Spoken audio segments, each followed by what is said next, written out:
నమస్తే. ఉమ్మడి మహబూబ్ నగర్ జిల్లాలో కొందరు శాసనసభ్యులు వివాదాస్పద వ్యాఖ్యలు చేయడం జరుగుతుంది. అటు జడ్చల శాసనసభ్యులు అనిల్ రెడ్డి కావచ్చు, ఇటు వనపర్తి శాసనసభ్యులు మెగారెడ్డి కావచ్చు. ఎందుకు ఈ వ్యాఖ్యలు చేయాల్సిన అవసరం ఎందుకు వచ్చింది? ఎందుకంటే ఈ అంటే స్థానిక ఎన్నికల నేపథ్యంలో ఈ వ్యాఖ్యలు చేయడం జరిగింది. చెప్పండి సార్, ఎందుకు ఈ అంటే వివాదాస్పద వ్యాఖ్యలు అక్కడ జడ్చల శాసనసభ్యులు కావచ్చు, ఇటు మీరు కావచ్చు, ఆ గేట్ లోపలికి వస్తే బయటికి నెట్టేయడం జరుగుతుంది. ఎందుకు ఇది అంత సోషల్ మీడియా ఇప్పుడు వైరల్ అవుతుంది? నేను చాలా రోజుల నుంచి మీరు నన్ను చూస్తున్నారు. అక్కడ నేను గ్రామాలకు పోయినప్పుడు ఫస్ట్ ఫేజ్ ఎలక్షన్ లో చూసినాం, సెకండ్ ఫేజ్ ఎలక్షన్స్ ప్రచారానికి పోయినప్పుడు సంబంధిత విలేజ్ లో ఎగ్జాంపుల్ కాంగ్రెస్ అభ్యర్థులు, మేము మద్దతు ఇచ్చే అభ్యర్థులు ఉంటారు. సో మా ఎమ్మెల్యే మెగారెడ్డి, మా ఎంపీ మల్లారావు గారు, మా సీఎం రేవంత్ రెడ్డి గారు, కాంగ్రెస్ పార్టీ, సో మా ఏఐసిసి రాహుల్ గాంధీ గారు, సోనియా గాంధీ మమ్మల్ని చూసి ఓట్లు ఏమని చెప్తాం. మా సంక్షేమం బీఆర్ఎస్ పార్టీ మేము గడిచిన 10 ఏళ్లలో మేము చేసినాం. ఇక్కడ మా నాయకుడు నిరంజన్ రెడ్డి, మా నాయకుడు కేటీఆర్, కేసీఆర్ అని వాళ్ళు చెప్పాలి. బీజేపీ వాళ్ళు ఏం చెప్పాలి? మా నాయకుడు లోకల్ ఎవరి పేరుంటే వాళ్ళు రామచంద్రరావు గారు, కిషన్ రెడ్డి గారు, మోడీ గారి పేరు చెప్పి ఓట్లు అడగారు. వాళ్ళు అట్లా అడగకుండా ప్రజలను కన్ఫ్యూజ్ చేసుకుంటా మేము ఇండిపెండెంట్, మేము కూడా గెలిచి మేఘారెడ్డి తొనికి పోతాం, ఎమ్మెల్యే తొనికి పోతాం, ఆయన మాకు తెలుసు అని ప్రజలను కన్ఫ్యూజ్ చేసేటోళ్లకు నేను ఇక్కడ నుంచి చెప్తున్నా, వేదిక నుంచి చెప్తున్నా. అట్లాంటి వాళ్ళు అట్లా మోసం చేసి గెలిచేటోళ్ళు మిమ్మల్ని రానియను. మా ఒరిజినల్ కాంగ్రెస్ వాళ్ళని మాత్రమే మేము పనిచేసి పెడతాం అనేది నా మీనింగ్. దాన్ని నేను ముందు మాట్లాడింది తీసేసి దాని తర్వాత లాస్ట్ 2 అవర్స్ పెట్టి సోషల్ మీడియాలో రాక్షసానందం ముందుతున్నారు. నాకు ఆ ప్రజాస్వామ్యంలో నాకు 3 లక్షల పాపులేషన్ వనపర్తి. సో 2,14,000 పోలైనాయి, 1,07,000 నాకు వచ్చినాయి. సో నేను వనపర్తి మొత్తం 3 లక్షల మందికి ఎమ్మెల్యేనే. ఆ విషయం నాకు తెలుసు. వాళ్ళు ఏ పార్టీ నుంచి గెలిచినా మనం గౌరవించాలి, పనిచేయాలి, అదంతా నాకు తెలుసు. సో వాళ్ళు వక్రీకరించి రాసి ఉన్నారు, అది నేను ఖండిస్తాను. కాంగ్రెస్ పార్టీలో ఎవరైనా మీరు కావచ్చు, ఎవరైనా తప్పిదం చేసినప్పుడు చర్యలు తీసుకునే వ్యక్తి పైన మీరు చర్యలు తీసుకోవాలంటూ ఈ రోజు అధిష్టానాన్ని కూడా ఫిర్యాదు చేయండి. ఎందుకు చర్యలు ఎక్కడ తీసుకోడు? ఆయన నేను చెప్పే క్యాండిడేట్ చర్యలు ఎందుకు తీసుకుంటాడు? ఆయన ఇట్లనే గెలిచినప్పటి నుంచి ఇట్లనే చేస్తుంటే క్రమశిక్షణ స్థానం కూడా తీసేసారు ఆల్రెడీ.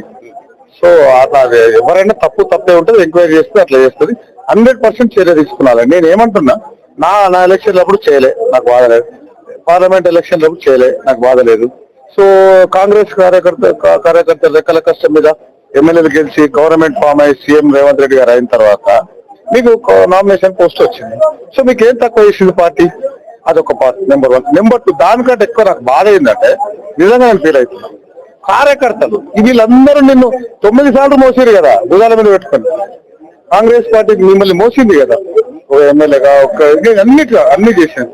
అట్లాంటి వాళ్ళకు నీవు ఎట్లా ద్రోహం చేయాలనిపించింది? నీ మనస్సాక్షి ఎట్లా ఒప్పుకున్నానని నా క్వశ్చన్. అది ఏఐసిసి, పిసిసి మా అధిష్టానం చర్యలు తీసుకుంటుందా తీసుకోదా అనేది తర్వాత సంగతి. మేము ఛేదిస్తాం. వనపర్తి మేధావులు, వనపర్తి సీనియర్ నాయకులు, వనపర్తి మోసపడ్డ మా అభ్యర్థులు మాత్రమే ఆలోచన చేయాలనేది నా ఉద్దేశం. ఎవరితోనైనా మిలాఖత్ అయిందని అనుకుంటున్నాం మీరు?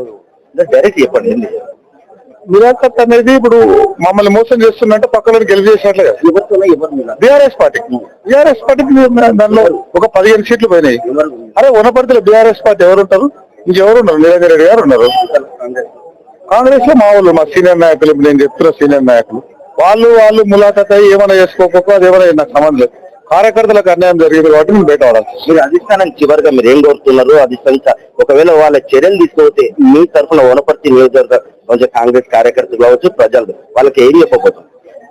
ఫస్ట్ పిసిసి, క్రమశిక్షణ సంఘం, ఏఐసిసికి నేను ఫిర్యాదు చేస్తాను.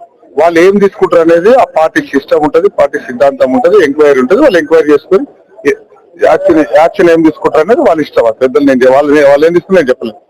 వనపర్తి కార్యకర్తలకు, వనపర్తి సీనియర్ నాయకులకు, వనపర్తిలో మొన్న జెండా పోసి భుజాలు అరిగిపోయి సర్పంచ్ అయ్యారు అనుకున్న మోసం చేసిన వాళ్ళు, ఎవరు మోసం చేసిన వాళ్ళు, ఎవరు ఒరిజినల్ కాంగ్రెస్, ఎవరు డూప్లికేట్ కాంగ్రెస్, ప్రజలు ఆలోచన చేసి మీకోసం భుజాల మీద ఎత్తుకొని మీకోసం పనిచేసి మీరు గెలిపించిన మీ ఎమ్మెల్యే పనిచేస్తున్న మీ ఎమ్మెల్యే గురించి ఆలోచన చేస్తారా, మోసం చేసిన ఆయన గురించి ఆలోచన చేస్తారా? మీరే జడ్జిమెంట్ చేయండి వనపర్తి ప్రజలు కోరుకున్నాను. ఎందుకంటే సార్ ఇప్పుడు అంటే మీ పార్టీలోనే ఉంది, రాష్ట్ర మంత్రుల్లో కొంచెం మార్పు రావాలి. ఎందుకంటే వాళ్ళు ప్రవర్తించే తీరు కావచ్చు, ఇంకేదైనా కావచ్చు, సరైన లేదు, ప్రజల పట్ల సరైన లేదు. మీరు ఒక వనపర్తి శాసనసభ్యులుగా మీరేం లేదు. మా ప్రభుత్వము ఈ మంత్రులను మార్చాలన్నా, శాఖలు మార్చాలన్నా అనేది ఏఐసిసి చూసుకుంటది. దానికి మా సిఎల్పి లీడర్, మా ముఖ్యమంత్రి రేవంత్ రెడ్డి గారు చూసుకుంటారు. అంత పెద్ద విషయాలు నాకు సంబంధించినవి కాదు. ఇప్పటి వరకు అయితే మా గవర్నమెంట్ అంతా కమ్యూనికేషన్ మంచిగా ఉంది, అంతా కలిసి పనిచేస్తారు. ఇది ఇప్పుడున్న పరిస్థితి. ఇక్కడున్న వనపర్తికి సంబంధించిన మాజీ మంత్రి నిరంజన్ రెడ్డి, అదేవిధంగా ఇక్కడ ఉన్న చిన్నారెడ్డి వీళ్ళిద్దరు ములాఖాత్ అయ్యిండ్రు. వీరంతా చీకటి అక్రమ సంబంధం అని కూడా ఒక వ్యాఖ్య చేయడం జరిగింది ఇక్కడ ఉన్న మెగారెడ్డి గారు. అయితే ఏదేమైనా చిన్నారెడ్డి పైన చర్యలు తీసుకోవాల్సిన అవసరం ఎంతైనా ఉన్నట్టు కూడా అధిష్టానాన్ని కోరడం జరుగుతుంది. వనపర్తి నుంచి మన తెలుగు కోసం మీ మధు.